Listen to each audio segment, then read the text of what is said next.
여러분들과 함께 조금 성경 공부를 조금 한번 해볼까 해요.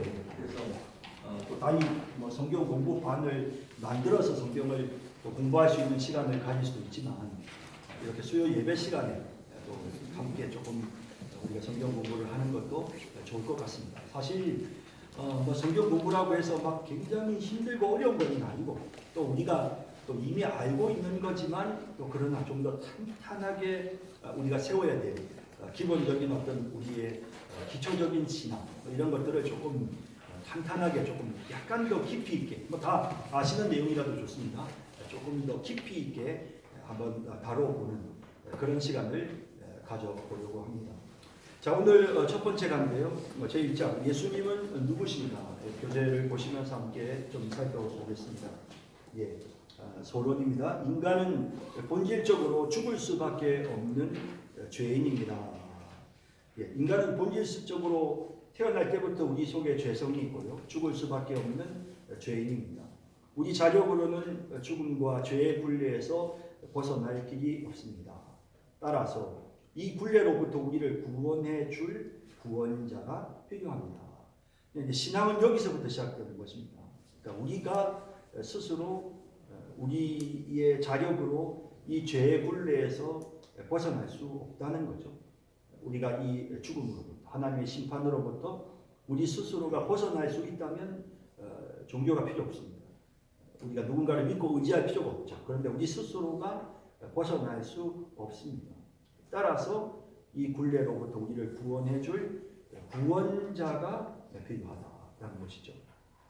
자, 우리는 그리스도인들이죠. 그리스도인은 예수님께서 바로 그 구원자이심을 믿는 사람입니다. 그렇죠? 우리는 예수님이 우리의 구원자시라는 것을 우리는 믿습니다. 그죠? 다른 분이 아닌 예수님이 정말 우리의 구원자심을 믿습니다. 그리고 예수님 이외에는 다른 구원자가 없다는 것도 우리는 믿습니다. 사도행전 4장 12절에 다른 이로서는 구원을 받을 수 없나니 천하 사람 중에 구원을 받을 만한 다른 이름을 우리에게 주신 일이 없습니다. 그죠? 천하 사람 중에 구원을 받을 만한 다른 이름을 우리에게 주신 일이 없습니다. 오직 예수, 오직 그분만이 우리의 구원자시다. 오직 예수님 밖에는 없습니다. 자, 그렇다면 예수님께서 우리의 구원자가 되시는 까닭이 뭘까요? 예수님이 어떻게 2000년 전에 계셨던 그분이 어떻게 우리의 구원자가 되신다는 말입니까? 또 그분은 이스라엘 사람이고 우리는 한국 사람인데 어떻게 우리의 구원자가 될 수 있습니까? 이런 생각해 볼 수 있죠. 자, 왜 예수님만 우리의 구원자가 되시는 겁니까? 석가모니도 혹은 마호메도 사실 위대한 종교의 그런 창시자들이 많은데 그런 창시자들을 믿으면 구원을 얻을 수 없고 오직 예수님만 우리의 구원자가 된다. 이게 맞습니까? 도대체 무슨 이유입니까? 자, 이 질문에 분명히 답할 수 있을 때 진정한 그리스도인이 될 수 있습니다. 그죠? 이 문제, 예수님이 왜 우리의 구원자십니까? 왜 하필 다른 사람은 안 되고 예수님만이 우리의 구원자가 되신다는 겁니까? 라고 누군가 물었을 때 이 질문에 대답을 할 수 있어야 그 사람이 진정한 그리스도인이다 하는 것입니다. 그리고 이 질문에 대답할 때 예수님이 정말 나의 유일한 구원자이십니다 라고 이렇게 우리가 고백할 수 있을 때 주님에 대한 여러분의 사랑과 믿음도 점점 깊어지게 되는 것이죠. 우리 믿음이 성장하고 깊어지려면 당연히 정말 예수님이 나의 진정한 그리스도 구원자이십니다 하는 것을 우리가 깨달을 때 그때 우리의 주님을 향한 우리의 사랑과 믿음이 깊어집니다. 이제 믿음의 유일한 근거인 성경 말씀을 통해 예수님이 어떤 분이신지 살펴보겠습니다. 그러니까 예수님에 대해서 우리가 살펴보는데 그냥 예수님에 대한 일반적인 것보다는 예수님이 어떻게 우리의 구원자가 되신다는 말인가? 어째서 예수님만이 우리의 구원자인가? 예수님이 어떻게 우리를 구원하실 수 있는가? 이걸 한번 생각해 보자는 것입니다. 자, 첫 번째는 예수님은 구원자이십니다. 우리를 구원해 주시는 분이죠. 성이 99 이름이 원자가 아니고 예수님은 우리를 구원해 주시는 분이십니다. 마태복음 1장 16절에 야곱은 마리아의 남편 요셉을 낳았으니 마리아에게서 그리스도라 칭하는 예수가 나시니라. 자, 예수님의 이름이 뭡니까? 예수죠. 또 마태복음 그 밑에 1장 21절에 보면 아들을 낳으리니 이름을 예수라 하라. 자, 이는 그가 자기 백성을 그들의 죄에서 구원할 자이심이라 하니라. 자, 예수님의 이름, 예수라는 이름이 구원자라는 뜻입니다. 예수라는 이름, 예수님의 이름이 예수죠. 근데 그 이름의 뜻이 뭐냐면 구원할 자다.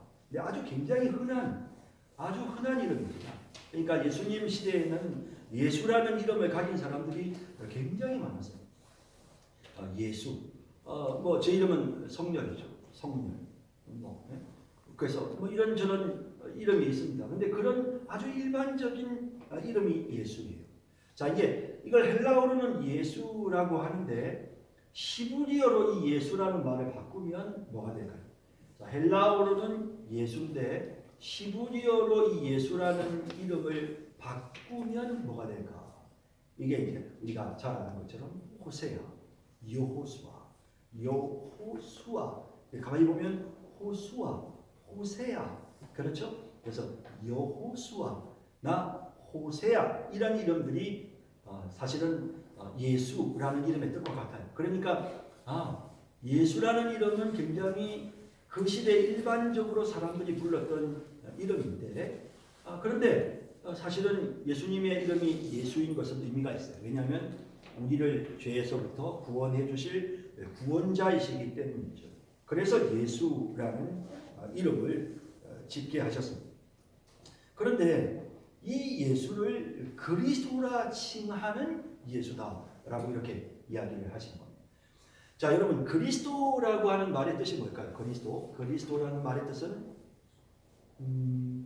그리스도라는 말은 기름 부음을 받은 자다라는 뜻이죠. 기름 부음을 받은 자다. 사실 그리스도라는 말은 직분이에요. 그러니까 신성열 목사, 자, 그죠? 박진무 장로님 이러잖아요. 그런 것처럼 예수 그리스도인 거예요. 예수님은 그리스도라는 직분을 갖고 계시는 거예요. 그러면 이 그리스도라는 말의 뜻이 뭡니까? 기름 부어졌다, 기름 부은 자다라는 것입니다. 여러분, 이 교회 안에서 말이죠. 이렇게 목사나 장로들은 안수 집사도 그렇지만 이렇게 안수를 해서 직분을 세웁니다. 저도 목사 안수 받을 때 안수를 받았어요. 장로나 또 장로 집사님들은 안수를 받아요. 그러면 안수 받을 때 안수 받아서 이제 직분을 얻게 되는 거죠. 근데 구약 시대에는 직분을 얻을 때 기름을 부었어요. 감람유 기름을 갖다 부었습니다. 그래서 기름 부은 받은 자다라고 하면 이건 직분자다라는 뜻입니다.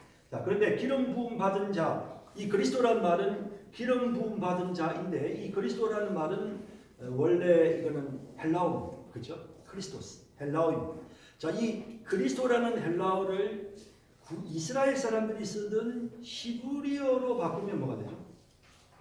그리스도라는 헬라어를 히브리어로 구약시대 사람들이 쓰는 히브리어로 바꾸면 뭡니까?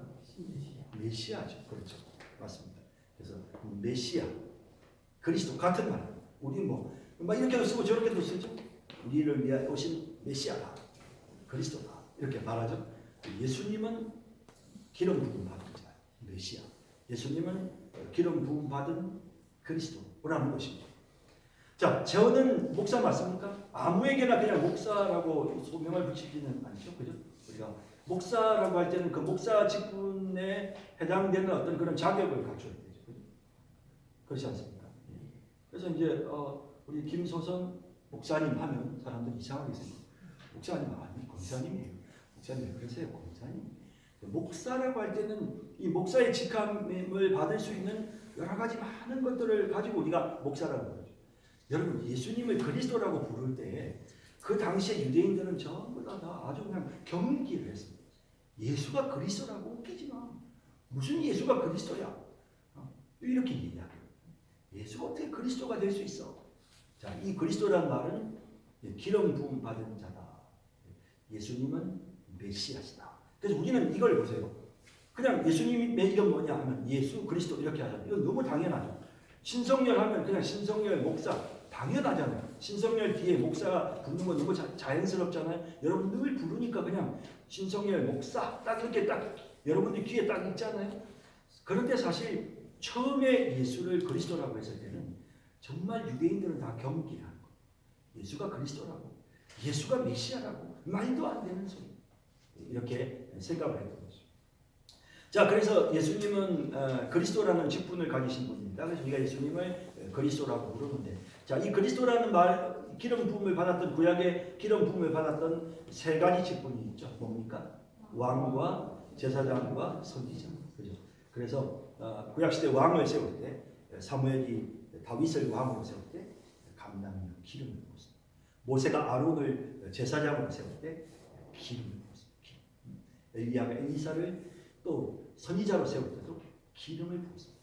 이 기름을 붓는다는 것, 이 감람유가 머리 끝에서 머리 끝을 타고 막 흘러내리는 이 기름을 붓는다는 것, 이건 정말 존귀한 하나님의 거룩한 직분을 받는다라는 그런 의미가 기름을 부었다. 하나님께서 쓰신다. 하나님의 귀한 종이다라는 뜻입니다. 예수님은 기름 부음 받은 자입니다. 그래서 예수님은 왕이죠. 왕. 예수님은 만왕의 왕. 우리를 통치하시는 통치자십니다. 또 예수님은 선지자십니다. 예수님은 우리에게 하나님의 말씀을 전해주시는 진리를 전해주시는 우리를 의의 길로 인도하시는 선지자입니다. 그리고 예수님은 자신의 몸으로 우리를 위해서 희생 제물을 드려서 우리를 위한 속죄 제물로 희생 제물을 드려서 우리의 죄를 용서하신 예수님은 대제사장이시다. 그렇죠? 제사장. 예수님은 그래서 왕, 선지자, 제사장. 그죠? 유일하신 왕, 선지자, 제사장. 얼마나 놀라운 일입니까? 왕, 선지자, 제사장. 예수님은 정말 이런 분이시다. 예수님이 이런 직분을 갖고 계세요. 그래서 여러분 사실은 유일한 직분자는 예수님이에요. 예수님만이 유일한 직분자. 그런데 이제 예수님의 그 직분을 칼빈이 이제 종교개혁 이후에 교회 안에 직분자들을 세웠어요. 직분자들을 세울 때 칼빈이 어떻게 세웠느냐면, 자, 예수님이 가지신 왕의 직, 왕 통치하고 이끌고 다스리는 이 왕직을 교회 안의 성도들이 좀 맡아야 됩니다. 예수님이 진리의 말씀을 선포하셨던 그 예수님의 그 선지자직을 교회 안에 누군가가 좀 맡아야 됩니다.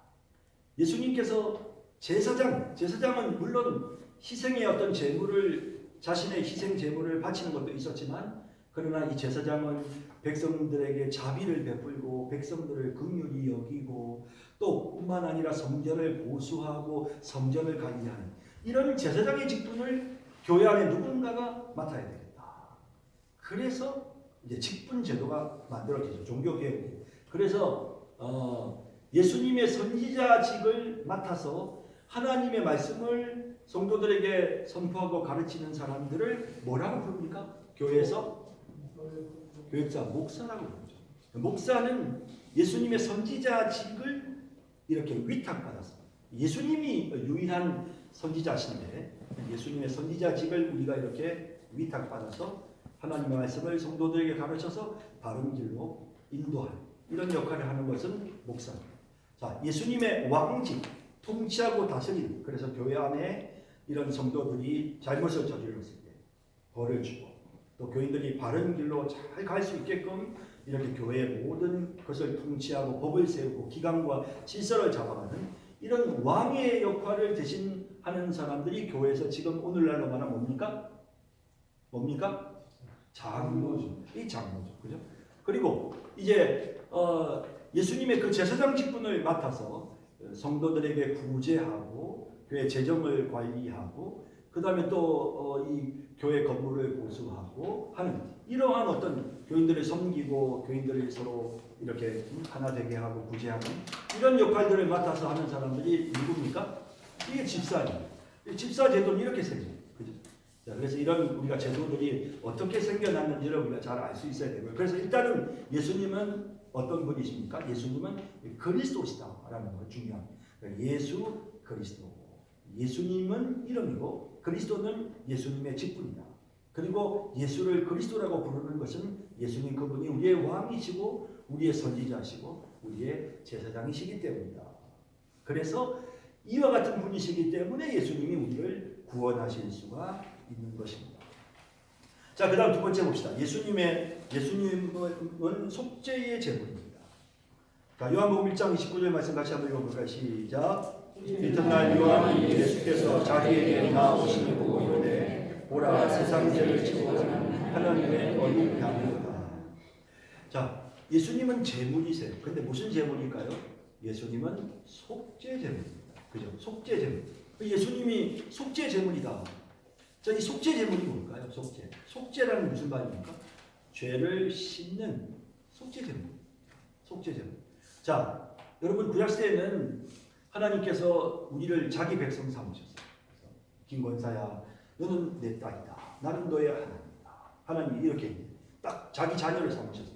자, 그러면 하나님과 이제 우리 권사님은 하나님과 자녀의 그 하나님 백성의 관계가 딱 맺어졌어요. 언약이 맺어졌어요. 근데 권사님이 그만 실수를 해서 죄를 지었어.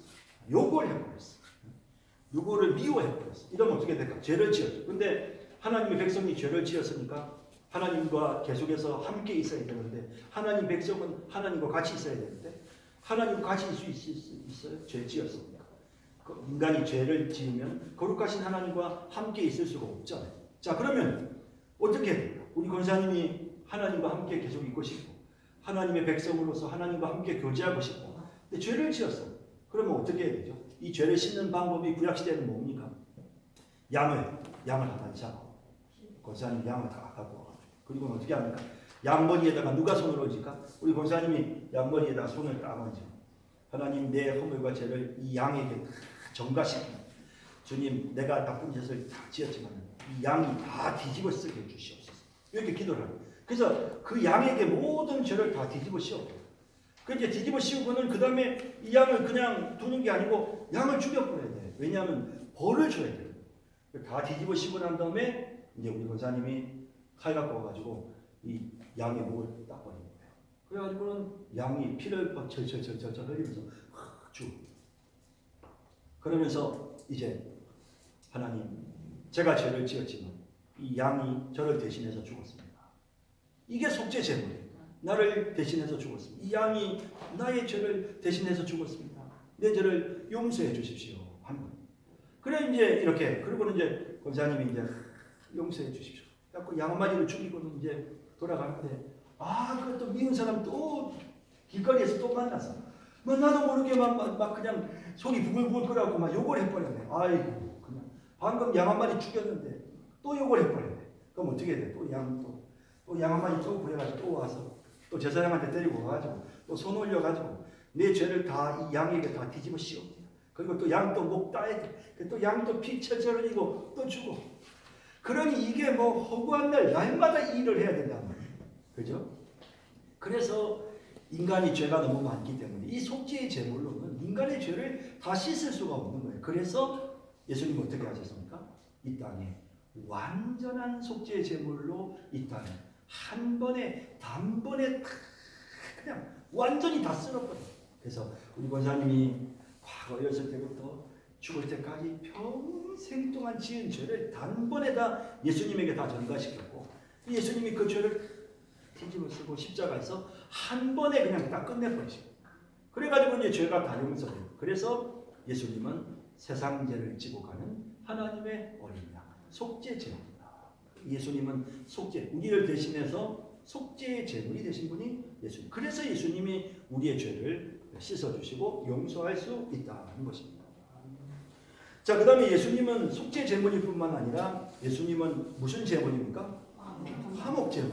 자, 화목 제물이 뭘까? 화목 제물. 이거는 화목하게 하기 위한 제물.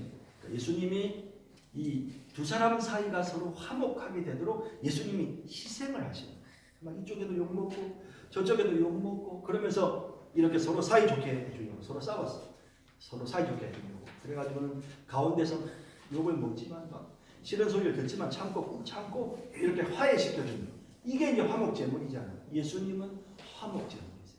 자, 그래서 사실은 우리 인간이 하나님과 친하게 지내야 돼요. 왜냐하면 하나님이 우리 인간을 지으실 때 나는 너의 하나님이다. 너는 내 백성이다. 그래서 하나님이 하나님과 우리가 서로 통하고 친하게 지내려고 하시려고 하나님이 우리를 만드실 때 하나님의 형상대로 우리를 만드셨어요. 그래서 우리는 오직 인간만이 하나님의 형상대로 지어졌어요.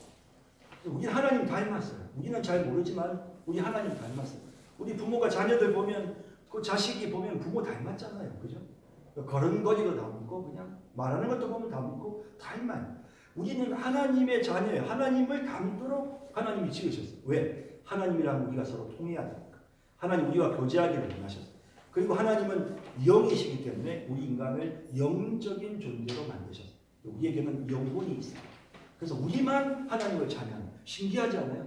아무리 똑똑한 돌고래나 원숭이들도 신앙생활은 안 해요. 여러분 아무리 물론 가끔씩 세상에 이런 일이 보면 걔들이 찬송 교회에서 종 칠 때 막 찬송 종 치면 걔가 같이 짓기는 해. 근데 그건 찬송이 아니고 그냥 종소리 듣고 짓는 거지. 그게 하나님을 찬양하는 건 아니거든요. 예배에 참석해가지고 우리 성도들이 같이 찬송 부를 때 닭이나 개나 고양이나 이런 것들이 들어와가지고 지들도 하나님 찬양하겠다고 막 깨깨깨깨거리면서 같이 멍멍멍 하면서 같이 찬양하느냐 하면 안 하잖아요. 우리 인간만이 하나님을 찬양하거든요. 신기하잖아요. 그죠? 아무리 미개한 사람도 종교심이 있어요. 근데 아무리 똑똑한 원숭이도 아무리 똑똑한 돌고래도 신앙생활도 안 해요. 종교심이 있어요. 이게 뭐냐면 하나님 인간을 지을 때 영적인 존재로 지었다. 자, 그래서 우리 인간은 하나님을 닮게 영적인 존재로 지어졌어요. 왜? 우리 인간은 하나님과 서로 교제하도록 만드신 거예요. 하나님. 근데 우리가 인간이 죄를 지었어요. 그래서 하나님은 거룩하신데 우리는 죄인이니까 하나님과 가깝게 친하게 못 지내. 어떻게? 빛과 어둠이 어떻게 같이 합치겠어요? 거룩하신 하나님께 어떻게 죄 많은 우리 인간이 감히 가까이 가겠어요? 못 가. 죄로 인해서. 원수돼 버렸어요. 하나님과 우리가 원수됐어요. 그럴 때 예수님이 이 땅에 오셔서 우리의 죄를 대신해서 속죄의 제물이 되어 우리의 죄를 사해 주셨기 때문에 그 결과로 나와 하나님이 서로 화목해지게 됩니다. 예수님의 죽으심으로 인해서 우리가 하나님과 화목하게 됐다. 그래서 예수님은 그런 의미에서 무슨 제물? 예수님은 화목 제물이 되신다. 그런 의미에서 예수님은 화목 제물이 되셨다. 자, 그래서 예수님은 화목 제물이십니다. 그래서 자 보십시다. 로마 3장 23절에 이 예수를 하나님이 그의 피로서 믿음으로 말미암은 화목 제물로 세우셨으니 이는 하나님께서 기기 참으시는 중에 전에 지은 죄를 간과하시니 자기의 의로우심을 나타내려 하십니다. 자, 우리 권사님 잘못을 저질렀어. 그런데 벌을 줘야 돼. 이건 나쁜 벌을 줘야 돼. 그런데 하나님께서 이 못 본 척 해주는 거야. 하나님 못 본 채 해줘. 그냥 내가 안 본 걸 할게. 못 본 채. 근데 공의로우신 하나님 어떻게 못 본 채 할 수 있겠어요? 예수님이 화목 제물이 되어서 죄를 씻어 주셨기 때문에, 그래서 이 죄 문제를 해결해 주셨기 때문에 하나님께서 죄를 지은 우리 권사님의 죄를 못 본 채 하십니다. 이렇게 이것이 가능한 것은 예수님이 화목 제물이 되어 주셨기 때문이죠. 자, 그 다음에 히브리서 9장 봅시다. 히브리서 9장 13절 14절에 염소와 항소의 피와 및 암송아지의 죄를 부정한 자에게 뿌려 그 육체를 정결하게 하여 거룩하게 하거든 하물며 영원하신 성령으로 말미암아 그 먹는 자기를 하나님께 드린 그리스도의 피가 어찌 너희 양심을 죽은 행실에서 깨끗하게 하고 살아계신 하나님을 섬기게 하지 못하겠느냐. 이 지성소 앞에 딱 이렇게 휘장이 가로물러 있었어요. 그 지성소를 지나면 거기에 하나님의 언약궤가 있죠. 언약궤로 가면 하나님을 만나요. 인간이 하나님을 만나는 것은 구약시대는 언약궤 앞으로 가면 하나님을 만날 수 있었어요. 근데 그 언약궤 앞에 휘장이 딱 놓여 있는 거죠. 휘장. 절대로 언약궤를 못 봅니다. 여러분, 언약궤를 어떻게 옮겼느냐 하면요. 이 언약궤를 그냥 이 휘장을 휘장 앞에 가로막고 있는 이 휘장을 싹 걷어다가 그래가지고는 이거를 그 언약궤를 이렇게 싹 덮는 거예요. 그 절대로 언약궤를 보면 안 되고 만져서도 안 돼요. 그래서 제사장만이 아니 레위 지파 고아 자손들은 그냥 이렇게 시키는 대로 그냥 눈도 못 뜨고 이렇게 해서 그거를 이 휘장으로 감싸. 그러니까 얼마나 두렵고 무서운 일이었는지 몰라요. 그래서 잘못하면 제사장이 휘장 안으로 준비 없이 죄를 가진 상태에서 휘장 안으로 들어가서 언약궤 앞에 서면 그러면 죽는 거예요. 그러니까 두렵고 떨려가지고 얼마나 무섭겠어요. 죽을까 봐서. 그 들어가면 구약의 그 나답과 아비후도 하나님의 그 지성소 앞에서 분향하다가 잘못된 불로 분향하다가 불 타서 태워 죽었지 않습니까? 얼마나 겁나고 무서운지 몰라요. 그런데 이 지성소 안을 이 휘장을 지나서 지성소 안으로 제사장이 대제사장이 들어와요. 속죄합니다. 어떻게 들어올까요? 자신의 죄를 피로 이 소를 피를 송아지의 피로 자신의 죄를 씻고 그리고 백성들의 죄를 속하기 위해서 그 피를 받아가지고 거룩한 지성소 안에 들어가서 그 언약궤 앞에 피를 뿌려서 백성들의 죄를 용서하는 이런 일을 하는데 어떻게 인간이 감히 하나님 앞에 갈 수 있을까? 피를 뿌려가지고 그죠? 그래서 여기 보면 양과 염소의 피와 암송아지의 죄를 뿌려서 자기를 정결하게 씻었을 때에 하나님 앞에 나갈 수 있었는데 하물며 예수님의 피, 성령이 역사하시는 흠없는 어린 양 예수님의 피가 우리의 죄를 깨끗하게 씻어서 우리로 하여금 능히 하나님 앞에 나아가 하나님을 섬길 수 있도록 만드신다 하는 겁니다. 그죠? 예수님의 피는 그만큼 능력이 있습니다. 예수님의 피로 우리의 죄를 깨끗이 씻으셔서 우리가 하나님 앞으로 나아갈 수 있게 되었다. 그래서 예수님은 화목제. 우리가 하나님께로 막 나가서 하나님과 교제할 수 있도록 하는 화목제입니다. 하는 것입니다. 자, 그 다음 네 번째 봅시다. 예수님은 참 하나님이십니다. 요한복음 14장 9절에 보면 예수께서 이르시되 빌립아 내가 이렇게 오래 너희와 함께 있으되 내가 나를 알지 못하느냐? 나를 본 자는 아버지를 보았거늘 어찌하여 아버지를 보이라 하느냐? 빌립이야 하나님을 우리에게 보여주십시오 했더니 예수님이 나를 본 자는 아버지를 보았거늘 어찌하여 아버지를 보이라 하느냐? 예수님이 이렇게 말씀을 하셨어요. 그리고 요한복음 1장에 보면 태초에 말씀이 계시니라. 이 말씀이 하나님과 함께 계셨으니 참 재미있는 표현이죠. 하나님께서 빛이 있으라 말씀하셨잖아요. 그러니까 태초에 하나님도 계셨지만 빛이 있으라 말씀도 있었어요. 근데 이 말씀과 하나님은 하나예요. 그래서 보면 이 말씀이 하나님과 함께 계셨으니 이 말씀이 곧 하나님이시다. 그런데 놀라운 일은 그 말씀이 육신이 되셨다. 그 말씀이신 하나님이 육신이 되었다. 성육신 하셨다. 인간의 모습을 입으셨다. 그래서 우리 가운데 거하시는데 우리가 그 영광을 보니 아버지의 독생자의 영광이더라. 은혜와 진리가 충만하더라. 자, 여러분, 사람에게서 나면 우리가 물론 이제 엄마가 아이를 낳았으니까 엄마 아들 이런 거 생각하는데요. 사람이 나오면 짐승입니까? 사람입니까? 사람이 사람을 낳죠. 그죠? 하나님께로부터 나셨어요. 그러면 하나님께로부터 나온 분은 사람입니까? 하나님입니까? 하나님이죠. 그러니까 이게 참 중요한 부분인데요. 그래서 예수님은 하나님께로부터 나온 하나님. 예수님은 사람이 아니고 물론 참 인간이시기도 하지만 예수님은 하나님께로부터 나온 하나님이세요. 자, 그래서 예수님에게는 하나님의 영광, 하나님께로부터 나온 분의 영광이 있어요. 그리고 은혜와 진리가 그 예수님에게 충만하였다 하는 것입니다. 자, 이렇게 이제 예수님이 이 땅에 이제 오신 예수님은 하나님이다. 얼마나 놀라운 일입니까? 자, 또 골로새서 1장 15절. 그는 보이지 아니하는 하나님의 형상이요 모든 피조물보다 먼저 나신 이시다. 예수님은 하나님의 형상. 여러분 그 무슨 이단들이 보면요 공통적으로 이단들이 다 예수님을 하나님이라고 믿지 않아요. 그래서 예수님은 하나님의 선지자, 하나님의 종 이렇게 생각해요. 그러나 여러분 성경에 분명히 말씀하시는 것은 예수님은 하나님. 예수님은 참 하나님. 그래서 우리를 구원하실 수 있는 거예요. 참 하나님이시기 때문에 우리의 죄를 씻으실 수가 있는 거거든요. 그래서 여러분 이제 우리가 이제 한번 생각해 봅시다. 예수님은 자기 자신을 가르쳐 뭐라고 말씀하셨냐면 내가 하나님이다. 예수님이 이렇게 말씀하셨어요. 자, 여러분 만약에 제가 여러분들에게 여러분 저 이래봬도 저 하나님입니다. 제가 이야기를 했어요. 여기서 만약에 제가 여러분 보고 여러분 제가 이래봬도 하나님인데요. 하나님. 아시겠어요? 여러분 제가 하나님.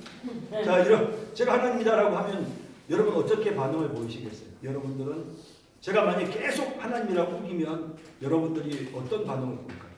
목사님 돌았어. 그죠? 정신병자. 약간 목사님 아유 목사님 요즘 고생 많이 하더만 돌았어. 이런 생각이 들 거 아니에요. 아니면 아유 기어이 저 사이비 이단 종교 났네. 아이고 이단 교주 났네. 아유 목사님 좀 성향이 보니까 항상 대장되기 좋아하고 자기 내세우기 좋아하더니 기어이 이단 났네. 이런 생각이 들 거 아니에요. 그죠? 제가 그냥 자꾸 계속해서 하나님이라고 우기면 여러분들은 결국 두 가지 중에 하나를 해야 돼요. 저를 이 교회에서 쫓아내거나 여러분들이 교회를 나가야 돼.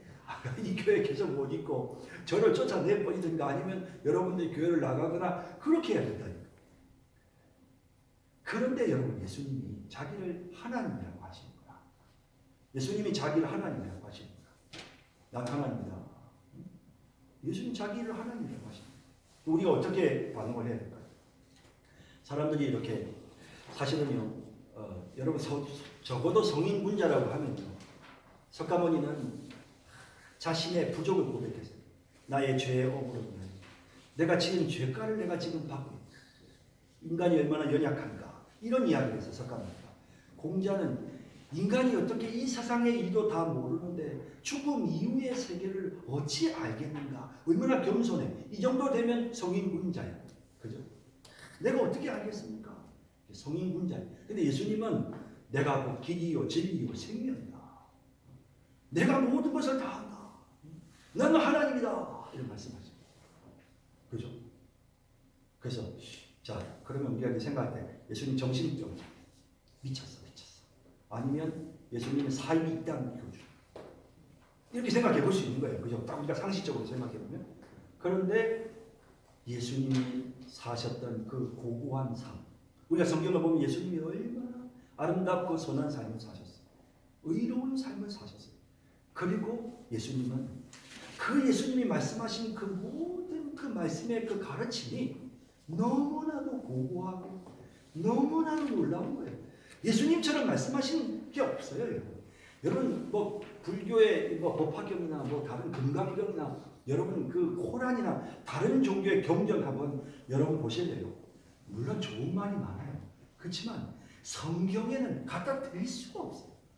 정말 이 하나님의 그 진리의 말씀에 갖다 댈 수 있는 게 아무것도 없어요. 그런데 우리 주님이 그렇게 고고한 삶을 사셨고 그렇게 정말 고고한 그런 말씀을 하셨던 그 예수님의 모습을 볼 때 우리가 예수님을 미쳤어. 정신병자야. 예수님 사이비 이단 교주야. 라고 말할 수 없다는 것입니다. 그래서 예수님은 정말 우리의 진정한 구원자시다. 진짜 예수님은 정말 하나님이시다. 우리가 이렇게 말할 수 있는 것입니다. 자, 오늘 여기까지 하겠습니다. 너무 쉬워서 재미없죠. 그렇지만 또 우리가 다 아시는 내용이지만 그럼에도 불구하고 또 이렇게 한번 또 짚어보고 또 정리해보고 또 여러분들이 다른 사람들에게 또 가르칠 때 또 도움이 되시는 또 하시는 거니까 난 공부 못하겠어 너무 쉬워서 도중에 나가고 그러지 마시고 좀 힘드시더라도 참고 공부를 마치시면 좋겠습니다. 기도하겠습니다.